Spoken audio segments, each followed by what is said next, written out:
Kia ora koutou, I'm Caitlin. We will be continuing on the Monks of Mission today with theme of social justice. And today I will be speaking on the effect of debt in our country and community. And you might be wondering, what does this person who just got her license know about the credit industry? It's a valid question. For the last 3 years, I have been working at Christians Against Poverty, which is an organization which is committed to acting out of the practical love of God and partnering with the local church to help people who are struggling with unmanageable debt and help them to become debt-free. So my specific role is a budget solutions advisor. I am on the client services team, and I work with our clients to come up with sustainable, often tight budgets, and also working with their creditors. Those are the people who our clients owe money to, or lenders, and to manage the agreements and the payments to them. So I work with the clients in the beginning stages of their journey to becoming debt-free, which is often very messy, sometimes a bit trying, but ultimately satisfying to see people's chaos be put into order, to see people get used to and trust us and the process, and for people to learn some healthy spending and saving practices, and also see them not have to worry about their debt and not have to worry how their debt's going to be paid. But my first question to you is, are you in debt? I will not get your answers on that, don't worry. But yeah, if I were to guess, I would say majority of us would be in some form of debt. I myself am still paying off my student loan. We as a society, as a way of life, we're interwoven with debt, whether it's student loans, mortgages, credit cards, car finance, personal loans, payday loans, and even the new but ever more popular Afterpay or buy now, pay later agreements. So who of us is familiar with Afterpay? Yes, some, maybe not. So what is Afterpay? It is a service that allows people to have items immediately, yet pay them over a number of 6 weeks, never pay interest. It advertises itself as not debt, as a helpful tool to get what you want now. But in reality, it causes a lot more harm than it actually does good, especially in the lives of those who are already struggling, and yet that's who they advertise to. They gain most of their profits through late fees and selling overdue accounts to debt collection agencies, yet fail to assess whether people could afford payments in the first place. And it isn't right, and it's not just, yet they target our vulnerable people and our families, and that's here to No, all good. So we're not going to watch this, actually. We can watch it later. But this was a bit of a joke about before pay. And instead of using Afterpay, there's a new app where you save up your specific amounts before you buy your product. And then it comes up with before pay for your very future items, such as your mortgage payments. So yeah, it's a bit of a joke. But it's basically talking about budgeting and saving before you buy things. And most of us would be thinking, well, obviously a budget is the way to go. Obviously you should save up before you buy something. But I would ask you, where did you learn that? Was that your family? Was that a lesson hard learnt? A lot of people don't have this concept in New Zealand or had the opportunity to learn it. In 2020, Stats NZ reported that on average, a New Zealand household earns $412 more a year than they would spend. So that's $400 saved in a year. That's $30 monthly. This is the average, so lots of more people don't have that at all. And they're not set up to handle essential unplanned costs that come up. In fact, they're spending more than what they have. and they're living paycheck to paycheck. So today, the message that is pushed in our faces is whatever it is, you should be able to have it, and you should be able to have it now. This is what success is. It's what it looks like. This is what will give you satisfaction in life. And people start to value their material possessions over their basic needs, including their spiritual needs, their relationship with God. Who has seen houses which look pretty rough, yet they have really flash cars in their driveway? Yep. I remember clients of ours who were behind on their rent, and I was speaking to their landlord, and they were confused. How can they be behind on their rent when they see the cars in their driveway? But unfortunately, those were cars they got out on finance, and they were still paying off, and they were behind on those payments as well. We can see, we can see these are just some screenshots that I took on my phone, just going on to some random sites. So we got Gem Visa. Gem Visa lets you shop for whatever you want. Q Card, no paperwork, no hassle, just swipe. They even have double chances to win your balance back. Sneaky. No leeming. If you want to buy a phone or a laptop, get what you want when you want. Finance now makes it easy. And then my personal grievance, rent for keeps. They sell things like phones. They advertise $16 per week. Wow, how affordable. Yet the phone is actually thousands and thousands of dollars, way more than what it would be if you had enough money just to pay it off in one go. And yet they don't advertise that until you've given your details to be contacted. This greatly differs from the life that God intends for us. In Matthew 6, it says, "Don't store up treasures here on earth where moths eat them and rust destroys them, and where thieves break in and steal. Store your treasures in heaven, where moths and rust cannot destroy, and thieves do not break in and steal. Wherever your treasure is, there the desires of your heart will also be." Your eye is like a lamp that provides light for your body. When your eye is healthy, your whole body is filled with light. But when your eye is unhealthy, your whole body is filled with darkness. And if the light you think you have is actually darkness, how deep that darkness is. No one can serve two masters, for you will hate one and love the other. You will be devoted to one and despise the other. You cannot serve God and be enslaved to money. The way our society views money and debt does not match up with what God intended for us or his view of justice.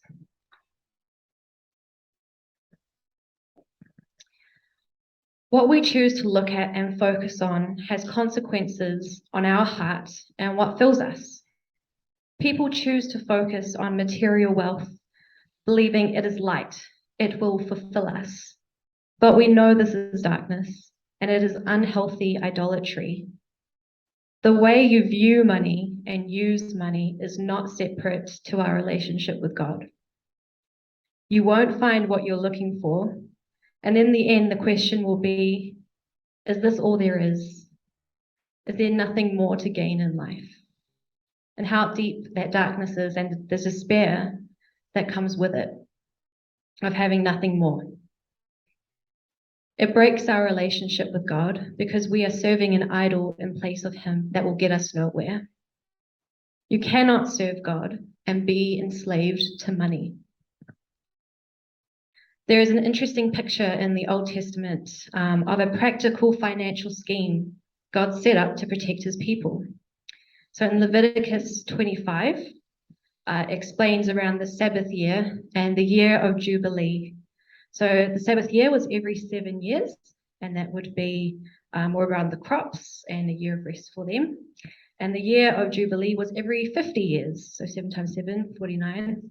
Next year, 50th year. And so at this time, God had given the specific tribes, pardon me, specific land that would be theirs.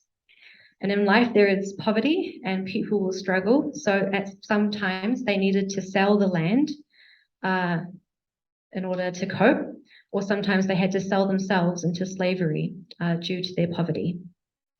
But on the special year of Jubilee, the land which had been sold or mortgaged would be returned to them, and those who had been forced into slavery would be free. And while in other parts, people are always encouraged to be generous and forgiving of debts, this was a practical enforcement to make sure that those in poverty would be taken care of, that those in debt would not be forced into a lifetime of slavery. And 50 years is a long time, that their children would not be forced into slavery as well. So debt should not force people into slavery. Some people adopt the view that if you just handled your money better, if you didn't make bad decisions, then you wouldn't be in the situation that you are in right now. It's your fault. For some, that may ring true. For the people I have talked to and the people I have encountered, there are so many more factors and unforeseen circumstances that play a part to where they get to. We live in a world where we're forced to take on debt to survive our socio-economical environment. Being able to afford education, student loans, but more than that, accommodation, a car to get to work, or to transport your family.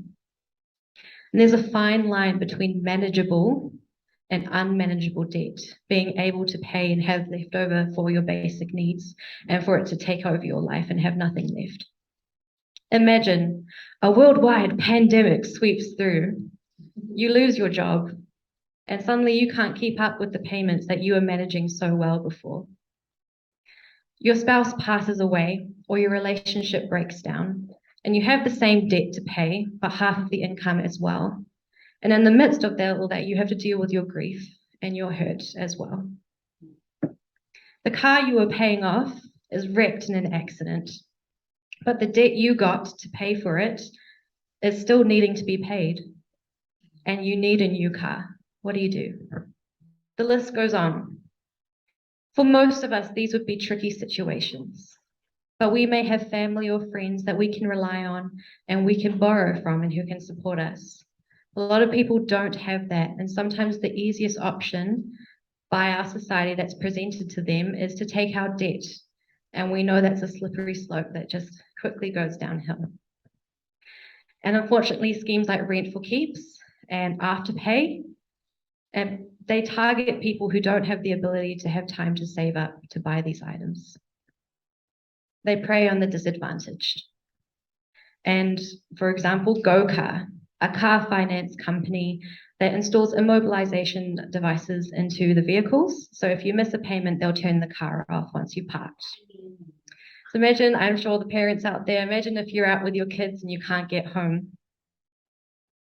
You have to decide, will you pay the immobilization fee or will you buy food and power? It's intimidation and it's bullying. So debt like this forces people to live a life that is in service to their debt, to make decisions in order to keep paying your debt. And this is not the life that God intended for us to live, which is to be in service to Him alone. It's not right. It's not just. Yet it has become a part of our everyday life. The effects of debt. These are some screenshots of a letter sent by a collection agency. Yeah. Yep, emojis, yep, gotta be there. So your payment arrangement, or lack thereof, this account is now unacceptably in arrears. No more time, no more excuses.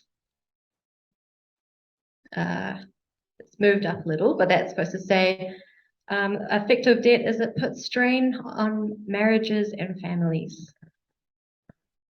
There's a lot of shame that is associated with having debt and believing that you can't provide for your family materially, making you a bad parent.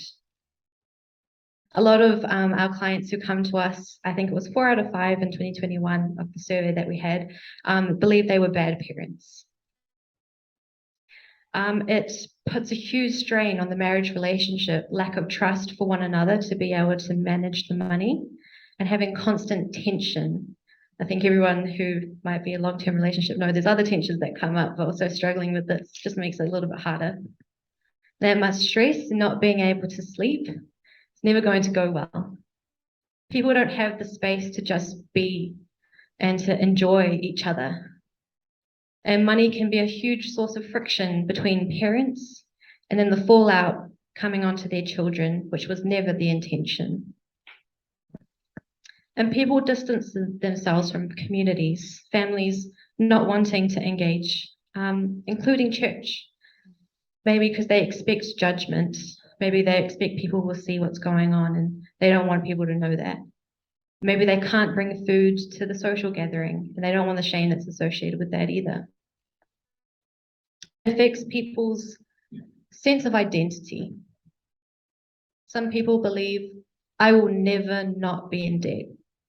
My grandparents were in debt, my parents were in debt, I'm in debt, my children will be in debt. It's a generational thing. And once people start to believe it's never going to be different, well then how is it going to be different? And there's no hope. Some people start to believe, I am not able to fix my own problems. It's a loss of self-confidence, a loss of mana, a loss of authority and able to trust yourself that you can make positive decisions and make positive changes in your life. And that can lead to people not answering the phone, not answering the door, ignoring letters because they don't trust that if they are put in the situation of a creditor calling them, they don't know, they think they're going to be bullied, or they don't trust that they can handle that situation in a positive way. And so people start to believe things will never change. And that's so dangerous and heartbreaking to believe, because that's when people start considering taking their own lives to make a way out. And we know Jesus, we know another way, and it's so heartbreaking to see people imprisoned by this. Living under unmanageable debt takes a huge toll on people, and it puts them into a spiritual slavery, a servitude to what is owed, and it doesn't seem to ever cut down. But we know there is hope. There is a way for people out of debt, and more importantly, out of the spiritual bondage they find themselves in. And this is the good news of the gospel of Jesus Christ. In Isaiah, it talks about justice. I think Steve talked about this a little while back. And it's a huge theme. And Jesus is the fulfillment of the justice of God. In Luke 4, this is referencing Isaiah 61, Jesus says, "The Spirit of the Lord is on me because he has anointed me to proclaim good news to the poor. He has sent me to proclaim freedom for the prisoners and the recovery of sight for the blind, to set the oppressed free, to proclaim the year of the Lord's favor." Then he rolled up the scroll. He gave it back to the attendant and sat down. The eyes of everyone in the synagogue were fastened on him. He began by saying to them, "Today, the scripture is fulfilled in your hearing."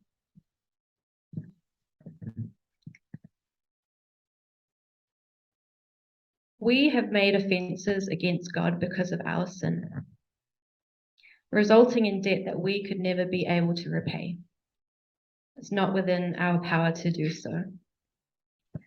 Yet Jesus did not intend for us to live a life in service to our debt to him, but in serving and in relationship with him. He refused for our identities to be found in what we owe, but by the fact he loves us so much that he would die for us. And this is the good news for the poor and the freedom for the prisoners and oppressed. Nice one. Yeah. Yeah, it's good news. Good time, yes. But yeah, so this is the good news for the poor, the freedom for the prisoners and oppressed, the sight for the blind, the light out of the darkness, to give people true freedom by giving them the opportunity to address their relationship with God. The one who provides peace in every situation and struggle, the one who can provide, the one who demands righteousness for the oppressed and the poor. And because of this, we cannot ignore what our people are going through.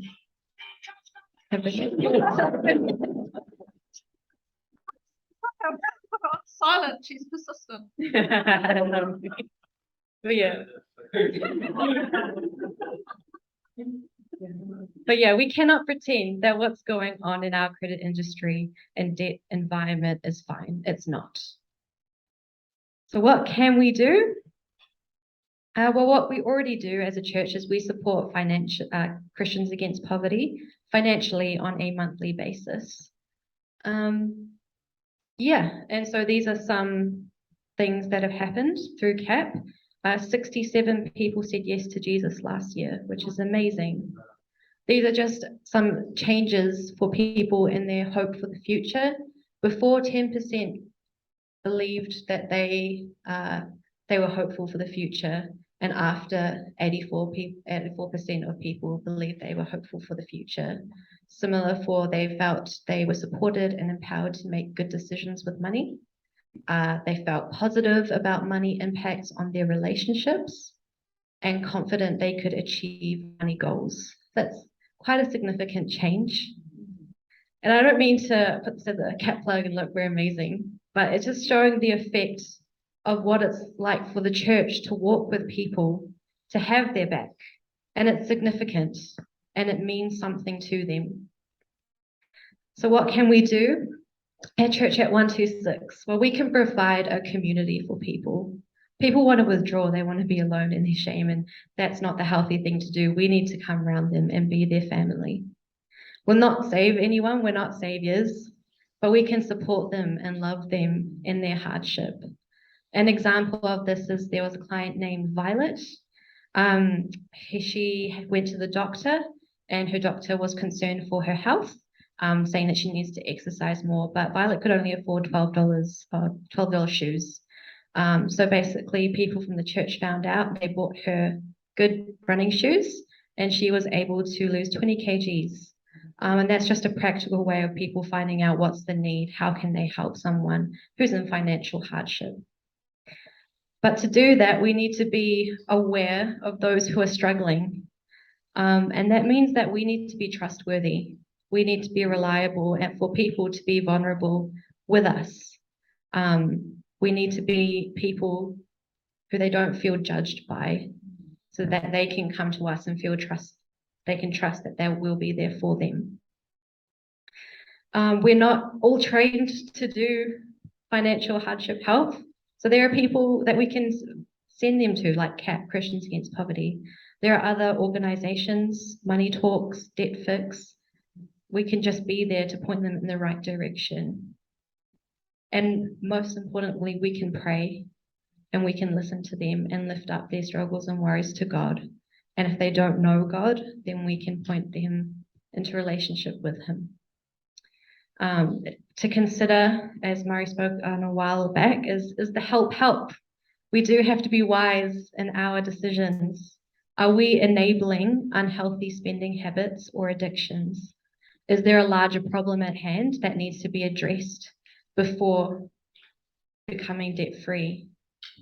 Are we enabling dependency when it's maybe time for them to needing to take some responsibility as well? And we can't force anyone to start this journey when they're not ready or they're not choosing to. It's their choice that they'll have to live by day. It's going to be a sacrifice and a struggle. So we can't force anyone to do that.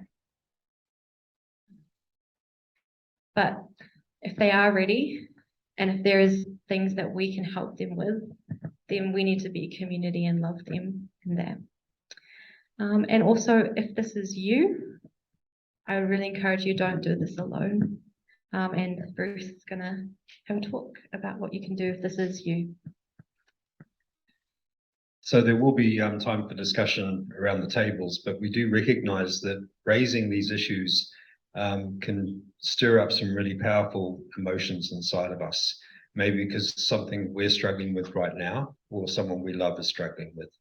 And so we want to reassure you that you don't have to air all that right now. But if you would like to talk about it, I'll go into the lounge after our service and you're welcome to come and chat to me. But also, as Caitlin has said, there is help available. And so we can refer you to CAP, we can refer you to some of those other agencies if that's what's required. But we want to be helpful and we want to be trustworthy and we want to make a difference. So in the discussions that are about to happen, you don't have to talk about everything that's going on in your life, but feel free to share what you are willing to share.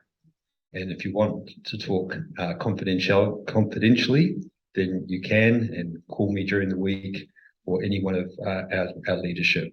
And we will work through the situation with you to see how we can help. We can't guarantee immediate change in your life, but we can guarantee that we will stand with you. And so we just want to give that message before we get into the discussion around the table. Cool. Yep. So this is the question for discussion around the table. What can we do for those in our community that are experiencing financial hardship? So feel free to have a discussion. I'll come around afterwards so we can feedback on our ideas. But yeah, feel free to start.